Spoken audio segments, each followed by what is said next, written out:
আরও আগে তো হারছি ভাই, আরও আগেও জিম্বাবুয়ের সাথে হারা হয়েছে, জিতা হয়েছে।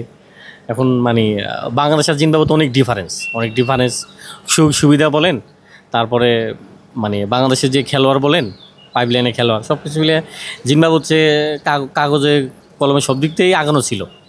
কিন্তু তারপরেও মানে এরকম অবস্থা হয়ে গেছে এখানে এসে যে মানে জিম্বাবুয়ে হচ্ছে বাংলাদেশে দেখা যাচ্ছে মানে খারাপ খেলতেছে।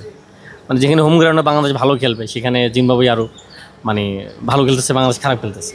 এটা কি হঠাৎ করে নাকি সাম্প্রতিক সময় টাইগারদের পারফরমেন্সে এটা পাবে মাঠের প্রভাব থাকে না? যেমন ধরেন আগে সাকিব ভাই, তামিম ভাই একসাথে ছিল, তার বিশেষ করে সাকিব ভাইয়ের কথা বলতে হয় যে 2-3 টেস্টে নাই, কিন্তু একজন সিনিয়র খেলোয়াড় থাকলে পরামর্শ নেওয়া, কথা বলা, তার যেই অভিজ্ঞতা সেটাও বলা। অনেক সময় দেখতেছি যে দূর থেকে কোচ বলতেছিল ক্যাপ্টেনকে, কাউকে দিয়ে বলতেছিল ওখানে একটা ফিল্ডার রাখো, ওখানে এটা করো। হয়তো বা সাকিব ভাই তখন মাঠে থাকলে হয়তো বলতো এটা এমন এমন করো।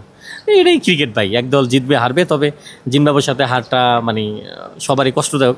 এখানে আপনি বড় টিমের সাথে হারেন, সেক্ষেত্রে আলোচনা হবে না, কথা হবে না। এখন যেমন আমার অনেক বন্ধু বান্ধব থাকে ইন্ডিয়াতে, পাকিস্তানে, ইংল্যান্ড, অস্ট্রেলিয়ায়, এখন ওরা তো জিম্বাবুয়ের সাথে খেলেই না। ওরা যে আমার আসলে মেসেজ পাঠায় যে কিরে মানে ঘরের মাঠে দিয়ে এরকম হইলো জিম্বাবুয়ের সাথে, তোমরা তো অনেক বড় বড় টিমকে ঘরে হারাও, মানে বাংলাদেশে হারাও।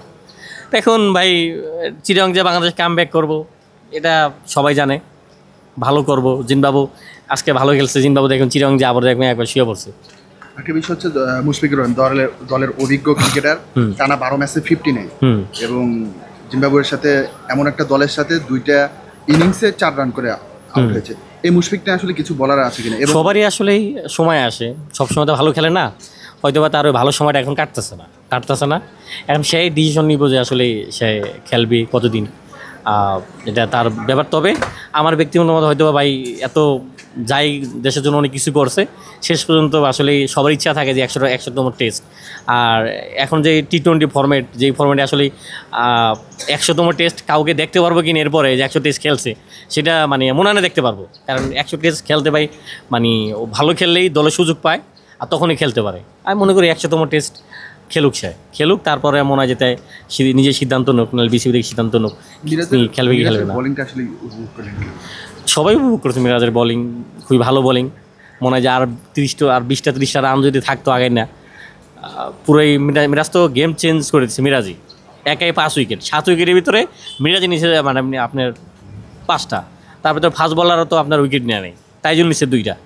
তা এখানে মনে হয় যে আরও 2-একটা যদি স্পিনার থাকতো আমার মনে হয় আর ভালো হতো। এখানে উইকেট কিন্তু ফার্স্ট ইনিংসে কিন্তু সব উইকেট কিন্তু মিরাজ স্পিনারে নিছে, সেকেন্ড ইনিংসে স্পিনারে নিছে। এখানে 3টা ফাস্ট বলার না থাকে, যদি হয়তো বা আরেকটা যদি স্পিনার থাকতো আমার মনে হয় যে হয়তো বা অন্যরকম হতে পারতো। সেকেন্ড টেস্টে স্বপ্ন দেখেন বাংলাদেশ? স্বপ্ন কি, জিম্বাবুয়ের সাথে ভাই জিতবো সেকেন্ড টেস্টে। চিরং যাইব দেখবেন যে জিম্বাবুয়ে কাট করে দিচ্ছে, কারণ জিম্বাবুয়ে ওই এই যে ভালো খেলছে, অনেক ভালো খেলছে, ওখানে যে দেখবেন একবার খুঁজে পাওয়া যায় না জিম্বাবুয়ে। এই ভাই এটাই বুঝছেন।